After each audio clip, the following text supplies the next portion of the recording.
ভাঙতে ভাঙতে আরেকটু ভাঙলেই ভেঙে যাবে, ওরা বলে আগামীকাল ভেঙে ফেলবে, ইনশাল্লাহ বলতে ভুলে যায়।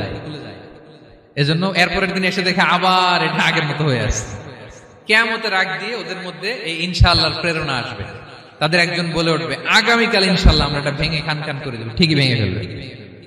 তখন তারা ভেঙে চুরে কুটি কুটি ইয়াজুজ মাজুজের দল এসে হামলে পড়বে।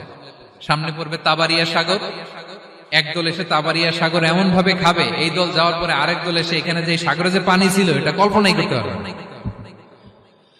তারা পৃথিবীতে ফিতনা ফাসাদ করবে।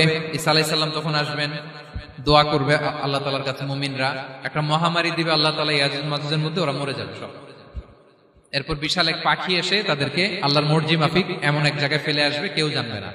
তো তারা যে পচে গলে মাটির সাথে মিশেছিল, এই গলিত লাশ থেকে মাটি খুব উর্বর হয়ে যাবে। এরপর আল্লাহ তাআলা পৃথিবীর মধ্যে বারাকা দিবেন, কিছু রোপণ করলে তাড়াতাড়ি ফুলে ফেপে বড় বড় ফলমূল হচ্ছে। তো এটা কিয়ামতের আলামতের অন্য কোন আলোচনায় হয়তো আমরা বলবো। তো যুলকারনাইন তিনি বিশাল এখানে প্রাচীর তৈরি করে দিয়েছিলেন, এবং প্রাচীর তৈরি করে দিয়ে তাদেরকে বলেছিলেন যে যতদিন আল্লাহ তাআলা চাইবেন এটা থাকবে, এবং যেদিন আল্লাহ তাআলার আদেশ আসবে এটা ভেঙে খান খান হয়ে যাবে। তার মানে দেখেন এত পাওয়ারফুল, এত শক্তিশালী, এত ক্ষমতাধর হওয়ার পরেও তিনি তার ক্ষমতাকে কার দিকে ফিরিয়ে দিয়েছেন? যে আল্লাহ যতদিন চাইবে এই প্রাচীর টিকে থাকবে, যেদিন আল্লাহ তাআলার আদেশ আসবে এই প্রাচীর ভেঙে খান খান হয়ে যাবে। সো আমরা ক্ষমতার দেখা পেলে, চেয়ার একটা পেলে আমরা যেন জালিম হয়ে না উঠি, এটা হচ্ছে এখান থেকে শিক্ষা। আমরা যেন জুলুম না করি। উনি সম্পদের মালিক ছিলেন, ক্ষমতার মালিক ছিলেন, কিন্তু উনি যে আল্লাহর বান্দা এটা ভুলে যান নাই। আমরা যখন ক্ষমতাশীল হই, আমরা যখন প্রধানমন্ত্রী হই, আমরা যখন প্রেসিডেন্ট হই, আমরা যখন পাওয়ারফুল হই, আমাদের সবচেয়ে বড় পরিচয় যে আমরা আব্দুল্লাহ, আল্লাহর গোলাম, এটা আমরা ভুলে যাই। আমাদের আসল পরিচয় কি? আমরা আল্লাহর গোলাম। আমরা যে আল্লাহর গোলাম, এই চিন্তাটা, এই সেন্সটা যদি আমাদের মাথায় থাকে, তাহলে ক্ষমতা আমাদেরকে দাম্ভিক বানাতে পারে না, আর ওই ক্ষমতা আমাদেরকে ফিতনায়ও ফেলবে না। তাহলে সম্মানিত সুধী, দাজ্জাল কয়টা জিনিস দিয়ে আমাদেরকে ফিতনায় ফেলবে?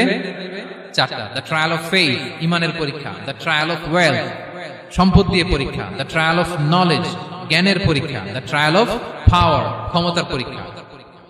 আর ইমানের পরীক্ষায় উত্তরণের জন্য আল্লাহ তাআলা আমাদেরকে এই সূরায় আসহাবে কাহফের ঘটনা শুনিয়েছেন, যে 7 জন যুবক তারা তাদের ইমানকে হেফাজত করেছিল। সম্পদের ফিতনা থেকে বাঁচানোর জন্য আল্লাহ তাআলা আমাদেরকে এক বাগানওয়ালার কাহিনী জানিয়েছেন, যে সম্পদ পেয়ে তোমরা দাম্ভিক হয়ে যাও না, এটা আজ আছে কাল থাকবে না। জ্ঞানের পরীক্ষা থেকে আমাদের মুক্তির জন্য আল্লাহ তাআলা অনেক বড় করে আল্লাহ নবী মুসা আলাইহিস সালাম এবং খিজির আলাইহিস সালামের ঘটনা শুনিয়েছেন, আমাদের বুঝিয়েছেন যে আমাদেরকে বিনয়ী হতে হবে, জ্ঞানের জন্য সফর করতে হবে এবং সবর করতে হবে। সবশেষে আল্লাহ তাআলা ক্ষমতার ফিতনা থেকে বাঁচানোর জন্য ক্ষমতাধর, আমরা তো একটা দেশের